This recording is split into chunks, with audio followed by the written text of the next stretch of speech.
평생을 구두쇠 남편 밑에서 살아온 72세 정순. 여보, 된장은 집에서 담가야지. 사 먹으면 돈 낭비야. 돈이 그렇게 좋으면 돈이랑 살지. 50년을 이렇게 살았다. 남편의 입장에서는 모든 게 돈 낭비였다. 텅 빈 냉장고 그리고 3만 원. 정수는 텅 빈 냉장고를 보면서 한숨을 쉬었다. 여보, 장 보러 갈게요. 얼마나 쓸 건데? 5만 원만.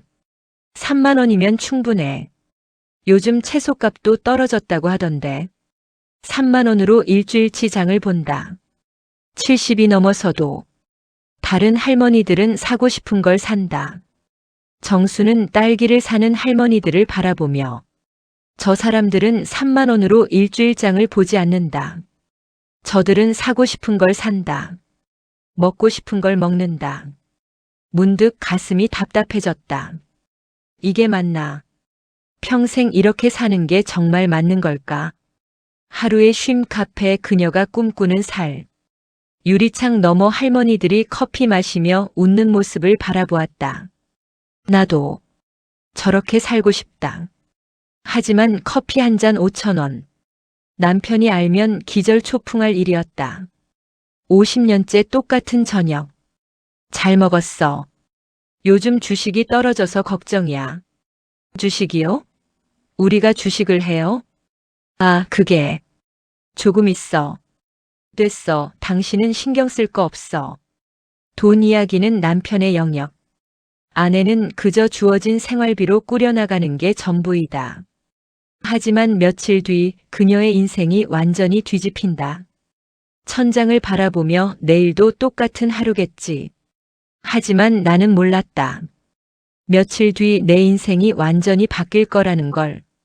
72세 정순의 반란이 시작된다. 이야기 시작 전 구독과 좋아요, 알림 설정까지 부탁드립니다. 매일 재미있고 흥미진지한 이야기를 소개해드리겠습니다. 봄바람이 살랑이는 아침이었다. 분당의 낡은 단독주택 마당에서 박정수는 고무장갑을 낀 손으로 장독대 뚜껑을 열었다.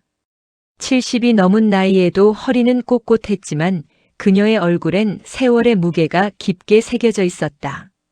주름 사이사이에 담긴 건 단순히 나이가 아니라 평생을 참고 견뎌온 삶의 흔적이었다.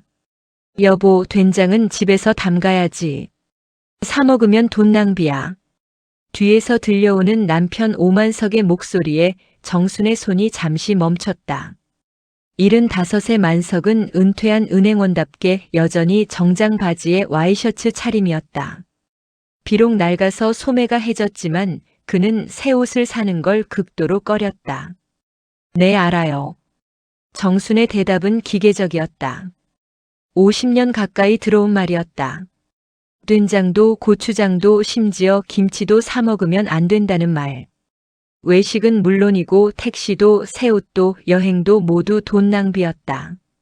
요즘 된장값이 얼마인 줄 알아? 5kg에 2만 원이야. 우리가 담그면 반값도 안 들어. 네. 정수는 장독 뚜껑을 덮으며 작게 한숨을 쉬었다. 남편이 거실로 들어가자 그녀는 장독대에 기댄 채 하늘을 올려다봤다. 파란 봄 하늘이 유난히 맑았다. 돈이 그렇게 좋으면 돈이랑 살지. 속으로만 중얼거린 말이었다. 감히 입 밖으로 낼 수 없는 말. 50년을 그렇게 살아왔다. 부엌으로 들어온 정수는 냉장고 문을 열었다. 텅 빈 냉장고였다. 김치와 멸치 그리고 며칠 전 딸 세라가 갖다 준 계란 한 판이 전부였다. 오늘은 장을 봐야 했다. 여보, 장 보러 갈게요. 거실에서 신문을 보던 만석이 고개를 들었다. 얼마나 쓸 건데? 5만 원만. 3만 원이면 충분해. 요즘 채소값도 떨어졌다고 하던데. 정수는 입술을 깨물었다. 3만 원으로 일주일치 장을 본다는 게 말이 되는가. 하지만 그녀는 고개를 끄덕였다. 알겠어요. 만석은 지갑에서 3만 원을 꺼내 아내에게 건넸다. 마치 거액을 건네는 것처럼 신중한 손놀림이었다. 정수는 그 돈을 받아 앞치마 주머니에 넣었다. 손이 미세하게 떨렸다. 현관문을 나서면서 그녀는 뒤를 돌아봤다. 남편은 이미 신문에 코를 박고 있었다. 저 사람은 대체 무엇을 위해 사는 걸까? 돈을 모으는 게 목적일까? 아니면 쓰지 않는 게 목적일까? 길을 걸으며 정수는 문득 지난주 친구 영숙의 말이 떠올랐다. 정순아, 너 제주도 한번 가보자. 우리 또래 애들 다들 여행 다니던데. 나야 뭐. 남편이 허락을 안 해서. 아니, 70이 넘어서도 허락을 받아? 그냥 가면 되지. 영숙은 웃었지만 정수는 웃을 수가 없었다. 평생을 그렇게 살아왔는데 어떻게 하루아침에 바뀔 수 있겠는가. 분당 전통시장은 아침부터 사람들로 북적였다. 정수는 익숙한 발걸음으로 채소 가게 앞에 섰다. 아줌마, 시금치 한 단에 얼마예요? 3,000원이요. 정수는 속으로 계산했다. 시금치, 콩나물, 두부, 멸치. 3만 원으론 턱없이 부족했다. 그녀는 가장 저렴한 것만 골라 담았다. 멸치는 중간 크기 대신 잔멸치를, 두부는 국산 대신 수입산을 샀다. 계산을 마치고 나오는데 옆 가게에서 웃음소리가 들렸다. 정순과 비슷한 나이의 여자들이 화려한 옷을 입고 과일을 고르고 있었다. 언니, 이 딸기 한 팩 사가요. 손주들 주려고. 그래, 나도 2팩 살래.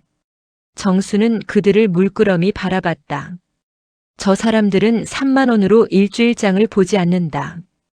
저들은 사고 싶은 걸 산다. 먹고 싶은 걸 먹는다. 가고 싶은 곳에 간다. 문득 가슴이 답답해졌다. 이게 맞나?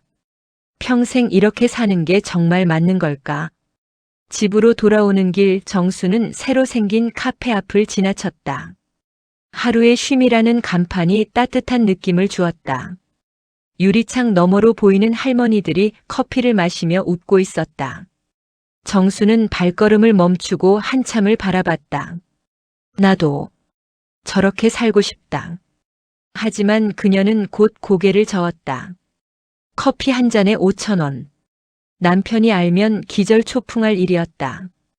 오후 2시쯤 현관문이 열리는 소리가 났다. 엄마, 나왔어요. 딸 세라가 환하게 웃으며 들어섰다. 40대 중반의 세라는 인테리어 디자이너답게 세련된 옷차림이었다. 손에는 백화점 쇼핑백을 들고 있었다. 세라야, 어쩐 일이야? 그냥 엄마 얼굴 보고 싶어서요. 이거 받으세요. 세라가 건넨 쇼핑백 안에는 고급 한우 세트가 들어있었다. 아이고, 이런 비싼 걸. 엄마, 가끔은 좋은 거 드셔야죠. 부엌에서 차를 준비하는 동안 세라는 집안을 둘러봤다. 50년 가까이 된 가구들, 낡은 벽지, 고장난 형광등. 모든 게 세월의 무게를 지고 있었다. 엄마, 아버지는요? 동네 노인정 가셨어. 세라는 어머니의 얼굴을 유심히 봤다. 표정이 어둡다. 엄마, 요즘 힘드세요? 정수는 차를 따르며 고개를 저었다. 아니야, 괜찮아. 엄마 표정 보면 알아요. 또 아버지가 뭐라고 하셨죠? 세라는 어릴 적부터 아버지의 극단적인 절약 때문에 고생했다. 친구들은 다 학원을 다닐 때 자신만 못 다녔고 수학여행비도 아버지가 아까워해서 한참을 싸웠던 기억이 났다. 그때마다 어머니는 중간에서 조용히 눈물만 흘렸다. 엄마, 이제 엄마도 하고 싶은 거 하고 사세요. 제가 도와드릴게요. 정수는 딸의 손을 꼭 잡았다. 목이 메었다. 고맙다, 세라야. 그런데 엄마는 이제 늦었어. 무슨 말씀이세요? 아직 젊으시잖아요. 젊다. 70이 넘어서 젊다니. 정수는 쓸쓸하게 웃었다. 저녁 6시 만석이 돌아왔다. 노인정에서 바둑을 두고 온 모양이었다. 기분이 좋은 듯 콧노래를 흥얼거렸다. 저녁 뭐야? 된장찌개하고 나물 무쳤어요. 고기는 세라가 사다 줬어요. 만석은 쇼핑백 안에 한우를 보고 미간을 찔렸다. 이런 비싼 걸 왜 사와? 돈이 남아도나. 아버지, 엄마 드시라고 사드린 건데요. 세라가 조용히 말했다. 만석은 더 이상 말하지 않았지만 표정은 여전히 못마땅했다. 저녁 식사는 침묵 속에서 이어졌다. 정수는 밥을 먹으면서도 식탁 위의 반찬들을 바라봤다. 된장찌개, 시금치나물, 멸치볶음. 50년 동안 변하지 않은 메뉴였다. 만석이 먼저 수저를 놓았다. 잘 먹었어. 그는 거실로 가서 TV를 틀었다. 뉴스에서 주식 시장 이야기가 나왔다. 요즘 주식이 떨어져서 걱정이야. 만석이 혼잣말처럼 중얼거렸다. 정수는 설거지를 하다 말고 고개를 돌렸다. 주식이요? 우리가 주식을 해요? 아, 그게. 조금 있어. 얼마나요? 됐어. 당신은 신경 쓸 거 없어. 만석은 짜증스럽게 대답했다. 정수는 더 묻지 않았다. 평생을 그렇게 살았다. 돈 이야기는 남편의 영역이었고 아내는 그저 주어진 생활비로 꾸려나가는 게 전부였다. 설거지를 마치고 정수는 작은 방으로 들어갔다. 이 방은 오래전부터 그녀만의 공간이었다. 벽에는 젊은 시절 사진이 걸려 있었다. 25살 하얀 원피스를 입고 웃고 있는 자신의 모습. 그때는 행복했다. 만석도 다정했고 미래가 희망으로 가득했다. 대체 어디서부터 잘못된 걸까? 정수는 사진 속 자신에게 물었다. 그러나 대답은 돌아오지 않았다. 다만 봄바람이 창문 틈으로 스며들어 커튼을 살랑이게 했다. 밤은 깊어가고 집안은 고요했다. 거실에서는 만석의 코 고는 소리가 들렸다. 정수는 이불을 덮으며 천장을 바라봤다. 내일도 똑같은 하루겠지. 그렇게 생각하며 눈을 감았다. 하지만 그녀는 몰랐다. 며칠 뒤 그녀의 인생이 완전히 뒤집힐 거라는 사실을. 그날은 평범한 화요일 오후였다. 정수는 부엌에서 저녁 준비를 하고 있었다. 물을 썰다가 문득 거실이 너무 조용하다는 걸 느꼈다. 평소 같으면 TV 소리가 들려야 했다. 여보? 대답이 없었다. 정수는 칼을 내려놓고 거실로 나갔다. 그리고 그녀는 비명을 질렀다. 여보, 여보. 만석이 소파에 쓰러져 있었다. 얼굴은 새하얗고 입술은 파랗게 질려 있었다. 정수는 떨리는 손으로 휴대폰을 꺼내 119에 전화를 걸었다. 여보세요. 저희 남편이 쓰러졌어요. 빨리 와주세요. 목소리가 떨렸다. 50년을 함께 산 사람이었다. 미워도 원망스러워도 그는 그녀 인생의 전부였다. 구급차가 도착하기까지 10분. 정순에게는 10년처럼 느껴졌다. 그녀는 남편의 손을 잡고 계속 이름을 불렀다. 만석아, 정신 차려. 제발. 구급대원들이 들어왔다. 신속하게 상태를 확인하고 들것에 옮겼다. 심근경색 의심됩니다. 빨리 병원 가셔야 해요. 정수는 구급차에 함께 탔다. 사이렌 소리가 귓가에 울렸다. 그녀는 남편의 손을 꼭 쥐었다. 손이 차가웠다. 제발 아무 일 없기를. 병원으로 가는 길 그녀의 머릿속은 백지장처럼 하했다. 다만 한 가지 생각만이 맴돌았다. 이 사람이 없으면 나는 어떻게 살지. 분당 서울대병원 응급실은 사람들로 붐볐다. 만석은 곧바로 응급처치실로 옮겨졌고 정수는 밖에서 기다려야 했다. 플라스틱 의자에 앉아 벽시계만 바라봤다. 시간이 너무 느리게 갔다. 1시간쯤 지났을까? 의사가 나왔다. 보호자분이세요? 정수는 벌떡 일어났다. 네, 제가 아내입니다. 급성 심근경색이 맞습니다. 다행히 빨리 오셔서 시술했고 지금은 안정된 상태입니다. 중환자실로 옮길 겁니다. 정수는 주저앉듯 의자에 앉았다. 살았다. 남편이 살았다. 감사합니다, 선생님. 정말 감사합니다. 하지만 최소 일주일은 입원하셔야 합니다. 그리고 앞으로 식이요법과 운동, 약물 치료가 필요합니다. 네, 알겠습니다. 의사가 돌아가고 정수는 한참을 그 자리에 앉아 있었다. 긴장이 풀리자 온몸에서 힘이 빠졌다. 그제야 딸에게 전화해야겠다는 생각이 들었다. 여보세요, 엄마? 세라야. 아버지가 쓰러지셨어. 전화기 너머로 세라의 놀란 목소리가 들렸다. 뭐라고요? 지금 어디세요? 분당 서울대병원 응급실이야. 심근경색이래. 지금 바로 갈게요. 30분 후 세라가 남편 성우와 함께 도착했다. 세라는 어머니를 꼭 안았다. 엄마 괜찮으세요? 아버지는요? 시술하고 중환자실로 옮겼대. 다행히 큰일은 면했어. 세라는 안도의 한숨을 쉬었다. 성우는 원무과로 가서 입원 수속을 밟았다. 엄마, 병원비 걱정은 마세요. 제가 다 처리할게요. 고마워, 세라야. 새벽 2시쯤 되어서야 만석은 중환자실로 옮겨졌다. 면회는 제한적이었다. 정수는 유리창 너머로 남편을 바라봤다. 온갖 기계에 연결된 남편의 모습이 초라해 보였다. 평생 돈만 모으더니 이렇게 되면 무슨 소용인가. 그런 생각이 들었지만 동시에 미안한 마음도 들었다. 아픈 사람에게 그런 생각을 하다니. 다음 날 아침 원무과에서 전화가 왔다. 환자 보호자분이시죠? 입원비 선납금 200만 원 입금하셔야 합니다.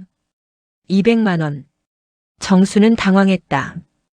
그녀에게는 그런 돈이 없었다. 남편이 생활비로 주는 돈으로는 한 달을 간신히 버티는 수준이었다. 세라야, 엄마가 돈이 없는데. 낼게요. 걱정 마세요. 미안하다, 딸아. 세라가 병원비를 처리하는 동안 정수는 집에 가서 필요한 물건들을 챙겨야겠다고 생각했다. 남편의 옷가지와 세면도구가 필요했다. 집에 돌아온 정수는 남편의 방으로 들어갔다. 장롱을 열어 옷을 꺼내는데 안쪽에서 두툼한 봉투가 보였다. 무심코 꺼내보니 은행 통장이었다. 이게 뭐지? 통장을 펼쳤다. 순간 정순의 눈이 커졌다. 잔액 8,200만 원. 예금주는 오만석이 아니었다. 오성만이라는 이름이었다. 이름을 바꿔서 만든 통장이었다. 이게 무슨... 정순의 손이 떨렸다. 그녀는 다시 장롱을 뒤졌다. 그리고 또 다른 통장을 발견했다. 이번에는 서고만이라는 이름. 잔액 5천만 원. 세 번째 통장. 만오석. 7천만 원. 정수는 주저앉았다. 머릿속이 하얘졌다. 이게 대체 무슨 일인가? 생활비가 없다고 돈을 아껴야 한다고 그렇게 말하던 남편이 이런 돈을 숨겨놨다니. 정수는 집안을 샅샅이 뒤지기 시작했다. 50년을 살았지만 한 번도 제대로 뒤져본 적 없는 남편의 서재. 책장 뒤에 작은 금고가 있었다. 비밀번호가 뭘까? 정수는 여러 숫자를 눌러봤다. 남편 생일, 자신의 생일, 결혼기념일. 모두 틀렸다. 그런데 문득 떠오른 숫자가 있었다. 남편이 은행에 입사한 날짜. 1970년 3월 15일. 찰칵. 금고가 열렸다. 정수는 숨을 멈췄다. 금고 안에는 또 다른 통장들과 함께 금괴가 있었다. 작은 금괴 10개. 그리고 오래된 서류 봉투. 봉투를 열자 주식 증서가 나왔다. 삼성전자, 현대차, 네이버. 시가총액으로 따지면 수억 원은 되어 보였다. 정수는 금고 앞에 멍하니 앉아 있었다. 이게 현실인가 꿈인가? 평생을 3만 원으로 장을 보고 된장을 직접 담그고 새 옷 한 벌 사지 못하고 살았는데 그 사이 남편은 이렇게 거액을 숨겨놨다. 도대체 왜? 눈물이 왈칵 쏟아졌다. 분노도 아니고 슬픔도 아닌 알 수 없는 감정이었다. 배신감이었다. 50년의 세월이 한순간에 무너지는 느낌이었다. 정수는 통장들을 다시 세어봤다. 총 7개의 통장. 모두 합치면 약 5억 원. 금괴와 주식까지 합치면 7억은 넘을 것 같았다. 생활비가 없다고. 돈을 아껴야 한다고. 정수는 통장을 쥔 채 한참을 울었다. 50년 동안 참았던 울음이 터져 나왔다. 저녁 무렵 세라가 병원에서 집으로 왔다. 엄마, 아버지 상태는 괜찮대요. 내일이면 일반 병실로. 세라는 말을 멈췄다. 거실 바닥에 통장들이 널려 있었고 어머니는 소파에 앉아 멍하니 벽을 바라보고 있었다. 엄마, 이게 뭐예요? 정수는 천천히 딸을 바라봤다. 눈이 퉁퉁 부어 있었다. 세라야, 이것 좀 봐. 세라는 통장들을 집어들었다. 하나씩 펼쳐보더니 표정이 굳어졌다. 이게 아버지 거예요? 그래. 장롱이랑 금고에서 찾았어. 이름도 다 바꿔서 만들었더라. 세라는 금고 안에 금괴와 주식 증서를 봤다. 손이 떨렸다. 엄마, 이게 얼마예요? 통장만 5억은 넘는 것 같아. 금괴랑 주식 합치면. 세라는 소파에 주저앉았다. 믿을 수가 없었다. 자신이 어릴 때 학원비가 없다고 아버지와 싸웠던 기억이 떠올랐다. 수학여행비 내달라고 무릎 꿇고 빌었던 기억도. 아버지가 진짜 이러실 수가 있어요? 나도 모르겠다. 50년을 속고 산 거지. 세라는 어머니의 손을 잡았다. 그 손이 차갑고 떨리고 있었다. 엄마, 이제 어떻게 하실 거예요? 정수는 한참을 말이 없었다. 창밖으로 저녁 노을이 지고 있었다. 붉은 하늘이 마치 무언가를 태우는 것 같았다. 모르겠어. 아직은 모르겠어. 하지만 그녀의 마음속 깊은 곳에서 무언가가 꿈틀거리고 있었다. 50년 동안 억눌려 있던 무언가가 깨어나고 있었다. 세라는 어머니를 안았다. 두 사람은 그렇게 한참을 앉아 있었다. 거실은 어두워졌지만 아무도 불을 켜지 않았다. 밤은 깊어갔다. 정수는 통장을 하나하나 다시 펼쳐봤다. 숫자들이 눈에 들어왔다. 저 숫자들은 단순한 돈이 아니었다. 그것은 그녀가 잃어버린 50년의 시간이었다. 이제 어떻게 해야 하지? 정수는 창밖을 바라봤다. 별이 뜨고 있었다. 오랜만에 보는 별빛이었다. 언제부터인가 그녀는 하늘을 올려다볼 여유조차 없었다. 하지만 오늘 밤 그녀는 별을 봤다. 그리고 그 별빛 속에서 희미하지만 무언가를 느꼈다.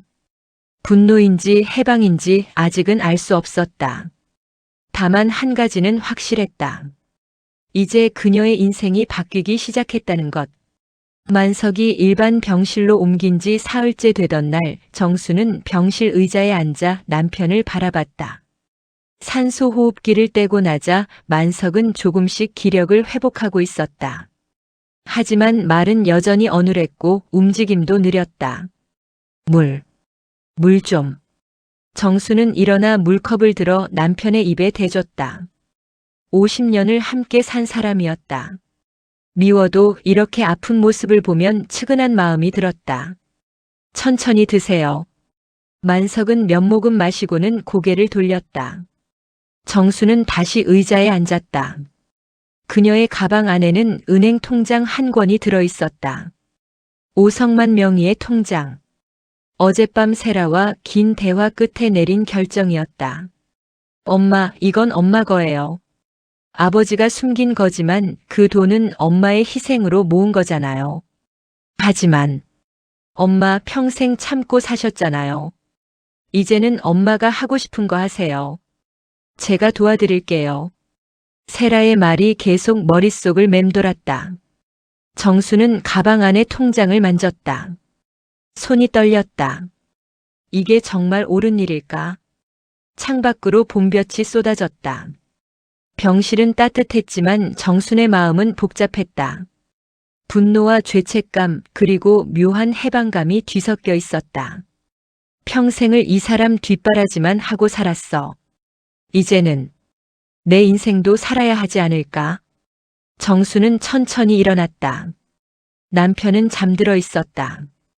그녀는 병실 문을 조용히 열고 나갔다. 복도 끝 창가에 서서 정수는 휴대폰을 꺼냈다. 세라에게 문자를 보냈다. 세라야, 엄마 마음 정했어. 은행 가보려고. 답장은 금방 왔다. 잘 결심하셨어요. 제가 동행할까요? 아니야, 엄마 혼자 할게. 정수는 휴대폰을 주머니에 넣고 엘리베이터를 탔다. 병원 1층 로비를 지나 밖으로 나오자 따뜻한 바람이 불었다. 오랜만에 느끼는 자유로움이었다. 분당의 한 은행 지점. 정수는 창구 앞에 섰다. 손에 든 통장이 무겁게 느껴졌다. 직원이 밝게 웃으며 말했다. 어떻게 오셨어요? 인출하려고요. 얼마나 인출하시겠어요? 정수는 잠시 망설였다. 그러다 또박또박 말했다. 3천만 원이요. 직원의 표정이 약간 굳었다. 3천만 원이요? 고액이시네요. 신분증 확인 부탁드립니다. 정수는 신분증을 내밀었다. 직원은 통장과 신분증을 확인하더니 고개를 갸우뚱했다. 손님, 이 통장 명의가 오성만으로 되어 있는데 신분증은 박정순이시네요. 아, 그게 제 남편 거예요. 남편이 병원에 입원해서 제가 대신 찾으러 왔어요. 그러시면 위임장이 필요한데요. 정수는 당황했다. 위임장? 그런 게 필요한지 몰랐다. 그럼 어떻게 해야 하죠? 병원에서 남편분께 위임장 받아오시거나 아니면 남편분 명의로 된 카드가 있으시면. 정수는 가방을 뒤졌다. 다행히 집에서 찾은 현금 카드가 있었다. 비밀번호도 알고 있었다. 남편 생일이었다. 이거요. 아, 현금 카드 있으시면 ATM기에서 인출 가능하세요. 하지만 일일 인출 한도가 있어서 결국 정수는 ATM기 앞에 섰다. 하루 인출 한도는 500만 원이었다. 그녀는 카드를 넣고 비밀번호를 눌렀다. 손이 떨렸다. 이게 정말 맞는 걸까? 하지만 화면에 뜬 잔액을 보는 순간 그녀의 마음이 단단해졌다. 8,200만 원. 이 돈은 남편 혼자 번 게 아니었다. 그녀의 50년 인생이 녹아있는 돈이었다. 500만 원을 인출했다. 기계에서 두툼한 돈뭉치가 나왔다. 정수는 그것을 가방에 넣었다. 가방이 묵직해졌다. 은행을 나서면서 정수는 깊은 숨을 들이쉬었다. 하늘이 유난히 파랗게 보였다. 집으로 돌아온 정수는 남편의 서재로 들어갔다. 벽면 한쪽에 유리장이 있었다. 그 안에는 남편이 평생 모은 손목 시계들이 진열되어 있었다. 롤렉스, 오메가, 파텍 필립. 정수는 시계에 대해 잘 몰랐지만 남편이 얼마나 아끼는지는 알고 있었다. 주말마다 닫고 감상하고 인터넷으로 가격을 확인하던 모습이 떠올랐다. 이것들만 팔아도 억대는 되겠지. 정수는 유리장 열쇠를 찾았다. 서랍 깊숙한 곳에 숨겨져 있었다. 열쇠로 유리장을 열고 시계들을 하나씩 꺼냈다. 모두 15개였다. 그녀는 시계들을 보자기에 조심스럽게 쌌다. 그리고 세라에게 전화를 걸었다. 세라야, 시계 파는데 아는 데 있어? 시계요? 아버지 컬렉션 말씀이세요? 응. 팔려고. 전화기 너머로 잠시 침묵이 흘렀다. 엄마, 정말 괜찮으세요? 아버지가 알면. 괜찮아. 이미 마음 먹었어. 세라는 한숨을 쉬었다. 알겠어요. 강남에 명품 시계 전문 매장 있어요. 제가 연락해 볼게요.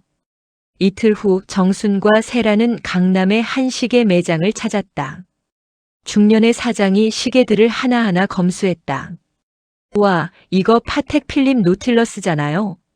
완품이네요. 이건 지금 시세가 8천만 원은 할 겁니다.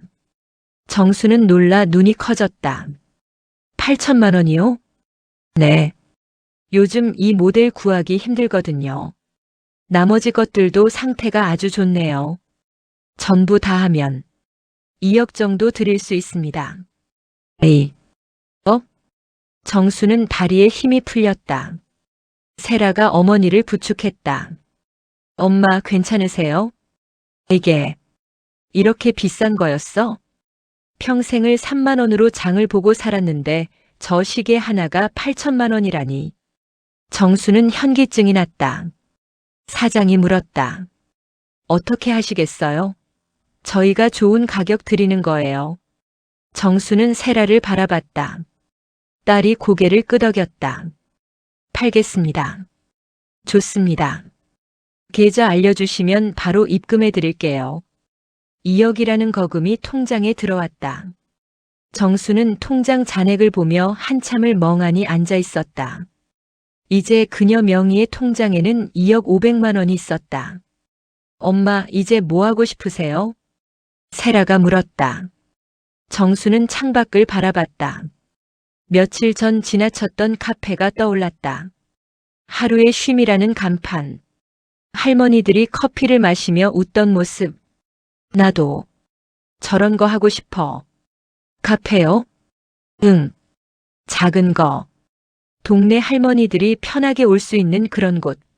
세라의 얼굴에 미소가 번졌다. 좋아요, 엄마.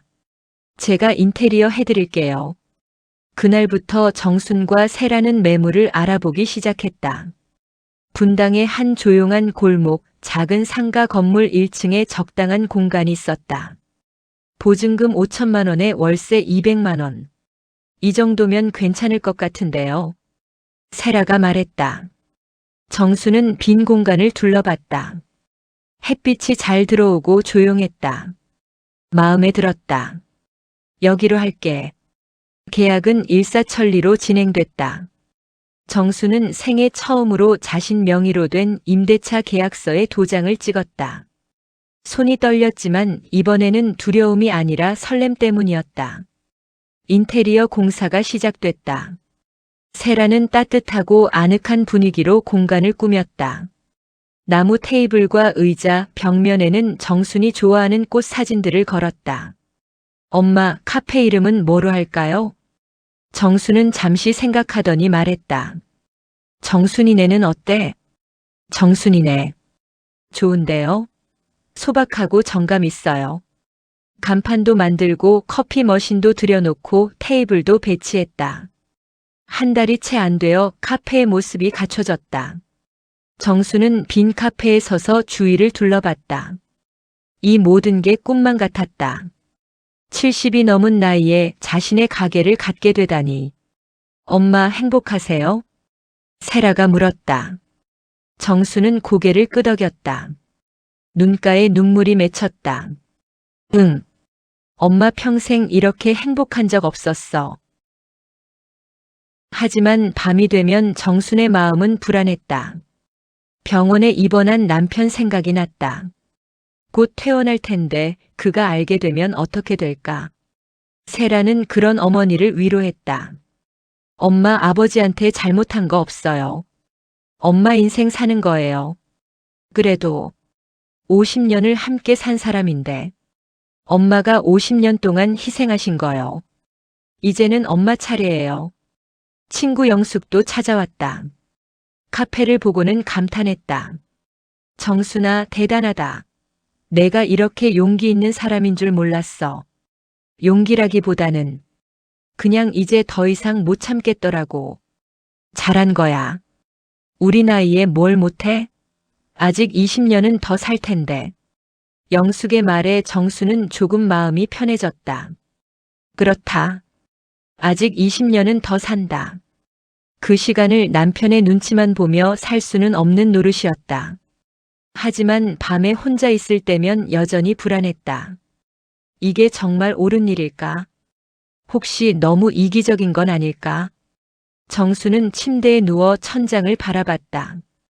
50년 전 결혼식 날이 떠올랐다. 25살의 자신과 28배 만석. 둘 다 가난했지만 행복했다. 대체 언제부터 잘못된 걸까? 답은 없었다. 다만 한 가지는 분명했다. 이제는 돌아갈 수 없다는 것. 그녀는 이미 첫 발을 내디뎠고 이제 앞으로 나아갈 수밖에 없었다. 창밖으로 달빛이 스며들었다. 정수는 눈을 감았다. 내일은 카페 오픈 연습을 하기로 했다. 새로운 인생이 시작되고 있었다. 한 달 만에 만석이 퇴원했다. 정순과 세라가 병원에 마중을 나갔다. 만석은 많이 수척해진 모습이었다. 휠체어에 앉아있는 그의 얼굴은 창백했고 목소리도 힘이 없었다. 집에 가자. 정수는 남편을 부축해 차에 태웠다. 세라가 운전을 했다. 차 안은 침묵으로 가득했다. 만석은 창밖만 바라봤고 정수는 손을 꼭 쥔 채 앞만 보았다. 곧 알게 되겠지. 모든 걸. 정순의 가슴이 두근거렸다. 두려움 반, 묘한 기대감 반이었다. 50년 동안 억눌렀던 무언가가 폭발할 순간이 다가오고 있었다. 집에 도착했다. 세라가 아버지를 부축해 거실로 모셨다. 만석은 소파에 앉자마자 한숨을 쉬었다. 역시 집이 최고야. 그는 주위를 둘러봤다. 모든 게 예전 그대로였다. 아니, 한 가지가 달랐다. 서재 쪽에서 이상한 기운이 느껴졌다. 여보, 나 좀 쉬어야겠어. 방에 가서 누울게. 네, 그러세요. 정수는 남편을 침실로 안내했다. 만석이 침대에 눕자 그녀는 조용히 문을 닫고 나왔다. 거실에서 기다리던 세라가 어머니를 안았다. 엄마, 괜찮으세요? 응. 아직은. 제가 옆에 있을게요. 하지만 세라도 곧 집에 가야 했다. 남편과 아이들이 기다리고 있었다. 정수는 딸을 현관까지 배웅했다. 엄마, 무슨 일 있으면 바로 연락하세요. 그래, 고마워. 세라가 떠나고 집안은 다시 고요해졌다. 정수는 거실에 홀로 앉아 벽시계를 바라봤다. 시간이 유난히 천천히 흘렀다. 저녁 6시쯤 침실에서 소리가 들렸다. 여보, 여보. 만석의 목소리였다. 급한 목소리. 정수는 천천히 일어나 침실로 갔다. 왜 그러세요? 내 약 어디 있어? 서재 서랍에 넣어뒀는데. 아, 제가 정리해놨어요. 가져다 드릴게요. 정수는 거짓말을 했다. 사실 만석의 약은 부엌에 있었다. 하지만 그녀는 일부러 서재로 남편을 유도하고 싶었다. 아니야, 내가 갈게. 어차피 일어나야지. 만석은 침대에서 일어나 천천히 복도를 걸었다. 정순이 뒤따랐다. 그녀의 심장이 빠르게 뛰었다. 서재 문을 연 만석은 한동안 멈춰섰다. 그리고 천천히 고개를 돌렸다. 벽면에 유리장이 비어 있었다. 이게 뭐야? 만석의 목소리가 떨렸다. 그는 비틀거리며 유리장 앞으로 다가갔다. 15개의 손목시계가 있어야 할 자리에는 아무것도 없었다. 내 시계들이 어디 갔어? 여보, 내 시계들. 정수는 조용히 서재 입구에 서 있었다. 표정이 없었다. 팔았어요. 뭐라고? 만석은 아내를 돌아봤다. 믿을 수 없다는 표정이었다. 팔았다고요? 당신 시계들. 미쳤어? 그게 얼마짜리인데? 만석의 얼굴이 붉어졌다. 그는 아내에게 다가오려다 비틀거렸다. 정순이 얼른 부축했지만 만석은 그녀의 손을 뿌리쳤다. 손대지 마. 당신이 감히 내 걸 팔아? 당신 거요?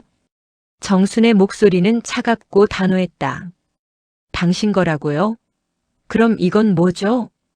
정수는 주머니에서 통장 사진을 꺼내 던졌다. 만석의 발밑에 떨어진 사진들.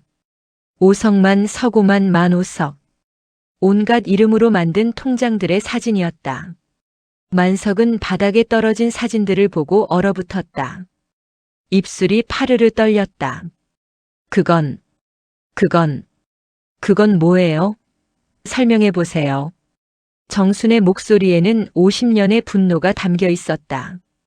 5억이 넘는 돈을 숨겨놨더군요. 금괴도 있고 주식도 있고 이름까지 바꿔가면서 그건 우리 노후를 위해서. 노후요? 정수는 비웃었다. 70이 넘었는데 무슨 노후예요? 우리 지금 노후잖아요. 그래도 나중을 위해서. 나중? 나중은 또 뭐예요? 우리 죽을 때까지 돈만 쌓아놓고 살자는 거예요? 정순의 목소리가 높아졌다. 50년 동안 참았던 말들이 터져나왔다. 나 3만 원으로 일주일 장 보면서 당신은 명품 시계 모았어요. 나 새 옷 한 벌 못 사 입고 살 때 당신은 금괴 사 모았어요. 내가 뭐예요? 당신의 돈 모으는 기계예요? 여보, 진정해. 진정하라고요? 50년을 진정하고 살았어요. 이제 더 이상 못 참겠어요. 정순의 눈에서 눈물이 쏟아졌다. 만석은 뒤로 물러서며 소파에 주저앉았다. 나는 우리를 위해서. 우리를 위해서요? 거짓말 마세요. 당신 자신을 위해서죠. 돈이 당신한테는 가족보다 중요했잖아요. 만석은 고개를 숙였다. 변명할 말이 없었다.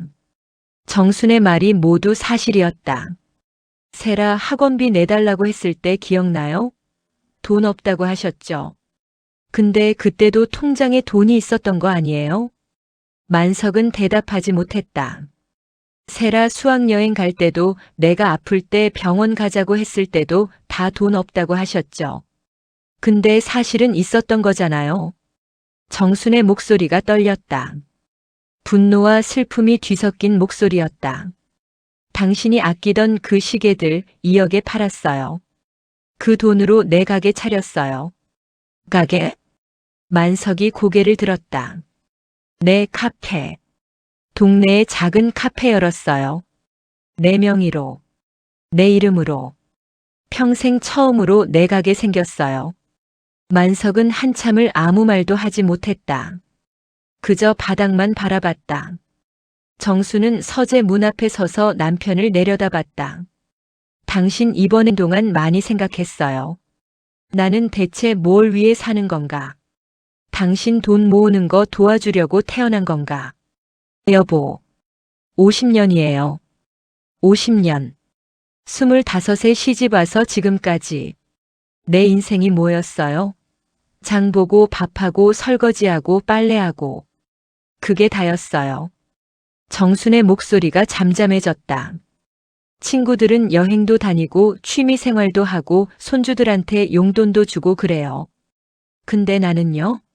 고무장갑 끼고 시장 다니면서 가장 싼 것만 골라 사야 했어요. 만석은 여전히 고개를 들지 못했다. 미안해. 미안하다고요? 정수는 쓴웃음을 지었다. 미안하다는 말로 50년이 돌아와요? 내 젊은 시절이 돌아와요? 나는 정말 우리 미래를 위해서. 미래는 없어요. 정순이 소리쳤다. 우리 나이가 몇인데 무슨 미래예요? 지금이 미래예요. 지금 이 순간이 우리가 살아야 할 시간이에요. 만석의 어깨가 떨렸다. 그는 얼굴을 손으로 가렸다. 70 넘은 노인의 울음이었다. 잘못했어. 내가 잘못했어. 정수는 남편의 우는 모습을 보며 잠시 마음이 흔들렸다. 하지만 이내 마음을 단단히 먹었다. 이제 돌아갈 수 없었다. 이제 나는 내 인생을 살 거예요. 당신이 막을 수 없어요. 정수는 서재를 나섰다. 복도를 걷는 그녀의 발걸음은 흔들림이 없었다.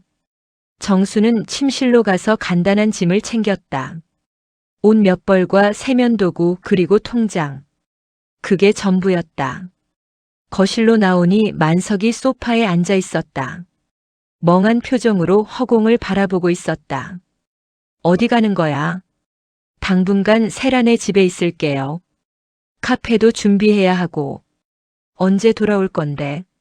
정수는 현관문 손잡이를 잡고 멈췄다. 그리고 천천히 고개를 돌렸다. 모르겠어요. 돌아올지 안 올지도. 여보. 그동안 밥은 냉장고에 반찬 해놨으니 데워 드세요. 세라한테도 말해뒀어요. 나 혼자 어떻게. 당신 혼자 사는 거예요. 50년 동안. 나는 없었어요. 그냥 밥하는 기계였을 뿐이죠. 정수는 문을 열었다. 밖에는 봄바람이 불고 있었다. 따뜻한 바람이었다. 이제 그만 당신 돈이 아니라 내 인생을 살게요. 현관문이 닫혔다. 만석은 빈 거실에 혼자 남겨졌다.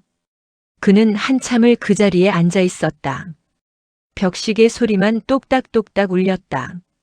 정수는 집 밖으로 나와 깊은 숨을 들이쉬었다. 하늘이 맑았다. 별이 보였다. 50년 만에 제대로 보는 밤하늘이었다.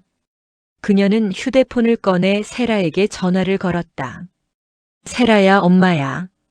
지금 나갈게. 어디 가세요? 집 나왔어. 당분간 너희 집에 있어도 될까?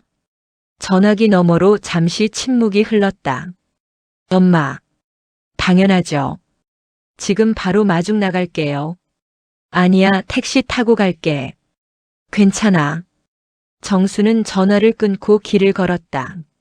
한 번도 혼자 밤길을 걸어본 적 없었다. 무서울 줄 알았는데 이상하게 두렵지 않았다. 오히려 자유로웠다. 택시를 탔다. 기사가 물었다. 어디 가세요? 분당 정자동이요. 차가 출발했다. 정수는 창밖을 바라봤다. 도시의 불빛들이 반짝였다. 그녀는 자신도 모르게 미소 지었다. 50년 만에 느끼는 자유. 두렵기도 했지만 동시에 설레었다. 이제 새로운 인생이 시작되는 것이다. 한 달 후 봄이 무르익은 어느 토요일 아침. 분당의 조용한 골목에 정순이네라는 간판이 걸렸다. 소박하지만 따뜻한 느낌의 나무 간판이었다. 정수는 새벽부터 일어나 가게를 정돈했다. 테이블을 닦고 의자를 배치하고 창문을 열어 환기를 시켰다.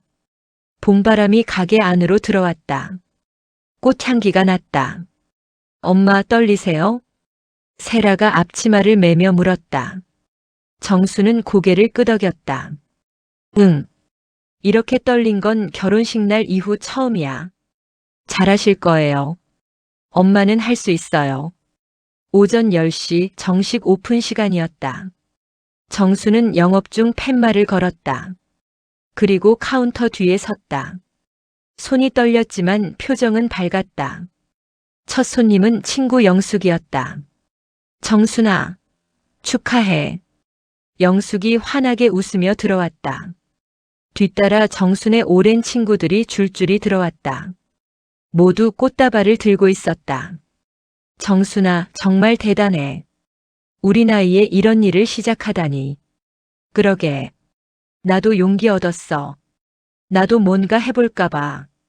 친구들은 카페를 둘러보며 감탄했다. 따뜻한 조명, 아늑한 분위기, 벽면에 걸린 꽃 사진들. 모든 게 정순의 취향이 담겨 있었다. 여기 커피 한 잔씩 주세요. 정수는 처음으로 손님의 주문을 받았다. 떨리는 손으로 커피 머신을 작동시켰다. 세라가 옆에서 도와줬다. 엄마, 천천히 하세요. 급할 거 없어요. 커피 향이 가게 안을 가득 채웠다. 정수는 정성스럽게 커피를 내렸다. 생애 처음 만드는 커피였지만 마음을 담았다. 자, 여기 있어요. 친구들에게 커피를 내밀었다. 모두 한 모금씩 마시고는 엄지를 들어 올렸다. 맛있어. 정순이가 만든 커피라 그런가 정말 맛있네. 정순의 눈가에 눈물이 맺혔다. 기쁨의 눈물이었다. 오픈 첫날 세라는 어머니의 모습을 사진으로 찍었다. 카운터 뒤에서 환하게 웃고 있는 정순. 그 뒤로 정순이네라는 간판이 보였다. 세라는 그 사진을 자신의 SNS에 올렸다. 그리고 긴 글을 덧붙였다. 제 어머니는 72살입니다. 평생을 남편 뒷바라지만 하며 사셨어요. 하지만 오늘 어머니는 자신의 가게를 열었습니다. 50년 만에 찾은 자유입니다. 늦었다고 생각할 때가 가장 빠른 때라는 말, 어머니를 보며 다시 느낍니다. 글은 순식간에 퍼져나갔다. 공감과 응원의 댓글이 수백 개 달렸다. 너무 감동적이에요. 저희 어머니도 보여드려야겠어요. 70이 넘어서 새 출발이라니 대단하세요. 저도 용기 얻었어요. 나이는 숫자에 불과하네요. 한 지역 방송국에서 연락이 왔다. 인터뷰를 하고 싶다고 했다. 정수는 처음엔 거절하려 했다. 나 같은 사람이 방송에 나와서 뭘. 엄마 이야기가 많은 사람들에게 힘이 될 거예요. 결국 정수는 인터뷰에 응했다. 카메라 앞에서 그녀는 담담하게 자신의 이야기를 했다. 50년을 남편의 그늘에서 살았어요. 제 인생은 없었죠. 그런데 이제는 다르게 살고 싶었어요.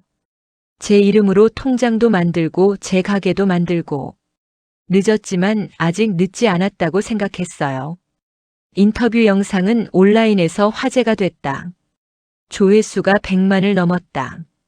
댓글에는 비슷한 처지의 여성들의 이야기가 가득했다. 저희 엄마도 이렇게 사셨어요. 이제라도 엄마한테 잘해드려야겠어요. 나도 90까지 산다면 아직 20년이나 남았네요. 용기 내야겠어요. 정순이네는 점점 동네에서 유명해졌다. 특히 나이 든 여성들이 많이 찾았다. 그들은 이곳에서 커피를 마시며 자신의 이야기를 나눴다. 저도 남편한테 평생 생활비만 받고 살았어요. 제 명의 통장은 없어요. 저는 딸이 용돈 줄 때마다 남편 눈치를 봐요. 내 돈도 아닌 것 같아서. 정수는 그들의 이야기를 들으며 고개를 끄덕였다. 자신만 그렇게 산 게 아니었다. 수많은 여성들이 비슷한 삶을 살고 있었다. 여러분, 우리 나이가 뭐가 중요해요? 아직 20년은 더 살잖아요. 그 시간만큼은 우리 인생 살아요. 정순의 말에 사람들은 박수를 쳤다. 카페는 단순히 커피를 마시는 곳이 아니라 서로를 위로하고 응원하는 공간이 됐다. 어느 날 한 할머니가 찾아왔다. 여든이 넘어 보였다. 사장님, 저도 뭔가 시작하고 싶은데 너무 늦은 걸까요? 정수는 그녀의 손을 잡았다. 늦은 거 없어요. 하고 싶으면 하는 거예요. 할머니는 눈물을 흘렸다. 고맙습니다. 용기를 얻었어요. 그날 이후 정수는 단순히 카페 사장이 아니라 노년 여성들의 멘토가 됐다. 그녀의 존재 자체가 희망이었다. 한편 집에 혼자 남겨진 만석은 힘든 시간을 보냈다. 처음 며칠은 화가 났다. 아내가 어떻게 자기를 버리고 갈 수 있냐고. 하지만 시간이 지나면서 그는 깨달았다. 혼자 밥을 해 먹으려니 얼마나 힘든지. 빨래를 하려니 얼마나 복잡한지. 정순이 50년 동안 해온 일들이 얼마나 고된 노동이었는지. 세라가 가끔 들렀지만 예전처럼 자주 오지 않았다. 딸도 자기 생활이 있었다. 아버지, 엄마한테 사과하세요. 내가 뭘 잘못했는데. 아버지가 뭘 잘못했는지 정말 모르세요? 세라의 차가운 목소리에 만석은 할 말이 없었다. 어느 날 저녁 만석은 SNS에 올라온 정순의 인터뷰 영상을 봤다. 화면 속 아내는 행복해 보였다. 50년을 함께 살면서 한 번도 보지 못한 표정이었다. 50년을 남편의 그늘에서 살았어요. 제 인생은 없었죠. 아내의 말이 가슴에 꽂혔다. 만석은 얼굴을 손으로 가렸다. 눈물이 났다. 내가 그렇게 만들었구나. 그는 자신의 인생을 돌아봤다. 젊은 시절의 가난이 트라우마가 되어 돈에 집착했다. 가족보다 돈이 우선이었다. 그 결과 가장 소중한 것을 잃었다. 만석은 휴대폰을 꺼내 정순에게 문자를 보냈다. 여보, 미안해. 정말 미안해. 하지만 답장은 오지 않았다. 한 달 후 만석은 정순이네를 찾아갔다. 오후 2시쯤 손님이 많지 않은 시간이었다. 가게 문을 열고 들어서자 정순이 카운터에서 고개를 들었다. 두 사람의 눈이 마주쳤다. 잠시 침묵이 흘렀다. 어서 오세요. 정순의 목소리는 담담했다. 만석은 천천히 자리에 앉았다. 커피 한 잔 주겠어? 어떤 커피 드릴까요? 아메리카노. 정수는 커피를 내렸다. 만석의 앞에 커피를 놓으며 말했다. 5,000원입니다. 그래. 만석은 지갑에서 10,000원을 꺼내 건넸다. 정수는 거스름 돈을 주었다. 모든 게 낯설었다. 50년을 함께 산 사이인데 마치 남남처럼 느껴졌다. 만석은 커피를 한 모금 마셨다. 맛있네. 감사합니다. 여보. 손님 불편하시면 그냥 사장님이라고 불러주세요. 정순의 말에 만석은 숨이 막혔다. 하지만 그는 참았다. 사장님 할 말이 있어요. 정수는 카운터에 팔을 괜 채 남편을 바라봤다. 말씀하세요. 미안해요. 정말. 잘못했어요. 만석의 목소리가 떨렸다. 50년 동안 당신한테 너무 못했어요. 당신 인생을 빼앗았어요. 이제야 깨달았어요. 정수는 아무 말도 하지 않았다. 용서해 주세요. 다시 시작할 수 없을까요? 정수는 한참을 침묵하다 입을 열었다. 용서는 해요. 하지만 돌아가지는 않을 거예요. 왜? 이제 나는 나로 살고 싶어요. 누군가의 아내가 아니라 박정순으로. 만석은 고개를 숙였다. 그래도 가끔 집에 오면 안 될까요? 나 혼자 사는 게 너무 힘들어요. 정수는 작은 미소를 지었다. 제가 50년 동안 느낀 거예요. 이제 당신도 알겠죠? 혼자 사는 게 얼마나 힘든지. 만석은 아무 말도 할 수 없었다. 일주일에 한 번 정도는 갈게요. 반찬도 만들어주고. 하지만 예전처럼은 아니에요. 이제 나는 내 삶이 있어요. 만석은 고개를 끄덕였다. 그것만으로도 감사했다. 고마워요. 사장님. 정수는 창밖을 바라봤다. 봄 햇살이 따뜻하게 비쳤다. 거리에는 사람들이 오가고 나무에는 꽃이 피어 있었다. 이제 당신도 알아요? 돈은 싸는 게 아니라 사는 데 쓰는 거예요. 만석은 커피를 다 마시고 일어났다. 다음에 또 올게요. 네, 어서 오세요. 만석이 나간 후 정수는 카운터에 기댄 채 깊은 숨을 쉬었다. 가슴이 먹먹했지만 동시에 후련했다. 창밖으로 햇살이 환히 비쳤다. 정수는 앞치마를 매만지며 다음 손님을 맞을 준비를 했다. 그녀의 얼굴에는 평화로운 미소가 번졌다. 50년 만에 그녀는 자신의 인생을 살고 있었다.